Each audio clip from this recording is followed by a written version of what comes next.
Hello friends, मैं अभय श्रीवास्तव। आप सभी का मेरे चैनल एम विद अभय पर स्वागत है। देखिए, शासन प्रणाली के मैं टॉपिक लेके आया हूं। इंडियन पॉलिटी में काफी इंपॉर्टेंट टॉपिक है। इस पे कॉन्सेप्ट बेस्ड क्वेश्चन आते हैं।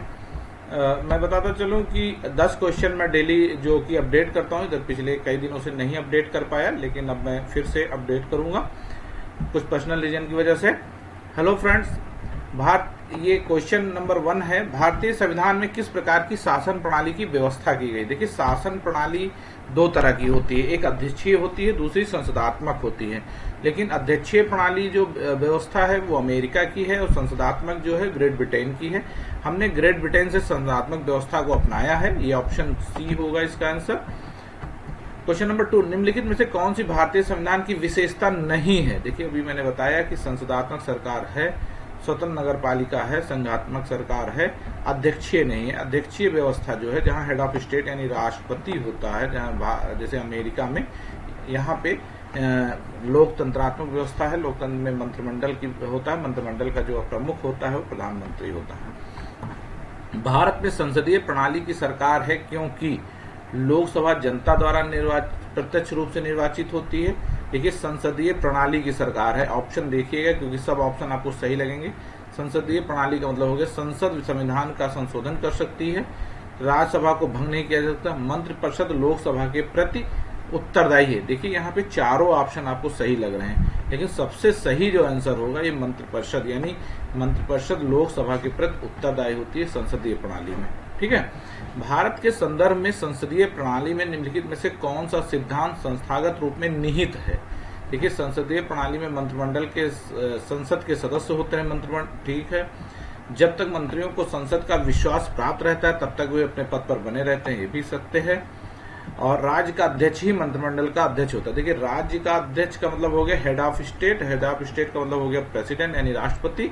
मंत्रिमंडल का जो अध्यक्ष नहीं होता है, मंत्रिमंडल का अध्यक्ष जो होता है वो प्रधानमंत्री होता है। ये ऑप्शन गलत है इंडिया के कॉन्टेक्स्ट में। ऑप्शन 1 और 2 यानी ऑप्शन ए होगा। संसदात्मक शासन व्यवस्था में न्यायपालिका का कार्यपालिका पर नियंत्रण होता है, गलत है। कार्यपालिका का न्यायपालिका पर नियंत्रण होता है, ये भी ऑप्शन गलत है। और कार्यपालिका का विधायिका पर, यह भी गलत है। विधायिका का कार्यपालिका पर नियंत्रण होता है क्योंकि संसदीय व्यवस्था है हमारे यहाँ, और ऑप्शन डी होगा इसका आंसर। राष्ट्रपति पद्धति में समस्त कार्यपालिका की शक्तियां निहित होती हैं। देखिए, राष्ट्रपति पद्धति में समस्त कार्यपालिका की जो शक्तियां होती हैं वो राष्ट्रपति में निहित होती हैं। ठीक है। राष्ट्रपति पद्धति में कार्यपालिका की सारी शक्तियां राष्ट्रपति में निहित होती हैं। भारत में राजनीतिक व्यवस्था के मूलभूत लक्षण है। यह एक लोकतंत्रात्मक गणतंत्र, सही है। यह इससे संसदात्मक रूप की सरकार, ये भी ऑप्शन सही है। सर्वोच्च सत्ता भारत की जनता में, सही है क्योंकि ये भी सही है। यह एकीकृत शक्ति का प्रावधान करती है, ये ऑप्शन गलत है। एकीकृत नहीं करती है, यानी डिक्टेटरशिप टाइप कोई व्यवस्था हमारे यहाँ नहीं है। ऑप्शन बी 1, 2, 3 सही होगा।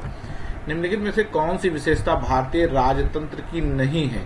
देखिए, भारतीय राजतंत्र की व्यवस्था जो है एक संविधान संगत सरकार है, सही है। लोकतांत्रिक सरकार है, भी सही है। विधि का शासन यानी रूल ऑफ लॉ है, सही है। जैसा नियम होगा उसी हिसाब से व्यवस्था चलेगी।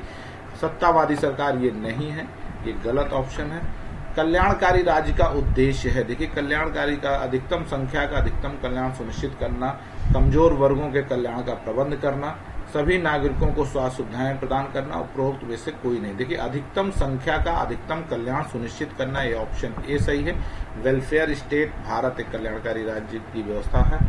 कल्याणकारी का जिक्र प्रियम्बल में भी है। देखिए, ये 10 क्वेश्चन मैंने अपडेट किए। ये कॉन्सेप्ट बेस्ड क्वेश्चन है, काफी इंपॉर्टेंट क्वेश्चन है। आप लोग इसको ध्यान से पढ़िएगा, और जो भी क्वेश्चन नहीं समझ में आएगा मेरे कमेंट बॉक्स में आप लोग इसको कमेंट बॉक्स में मुझसे पूछ सकते हैं, मैं इसका रिप्लाई करूंगा। धन्यवाद दोस्तों, मेरे चैनल पर बने रहने के लिए। आप ऐसे ही मेरे साथ जुड़े रहिए। मैं आप लोगों को ऑब्जेक्टिव टाइप प्रश्नों से रूबरू कराता रहूंगा। धन्यवाद।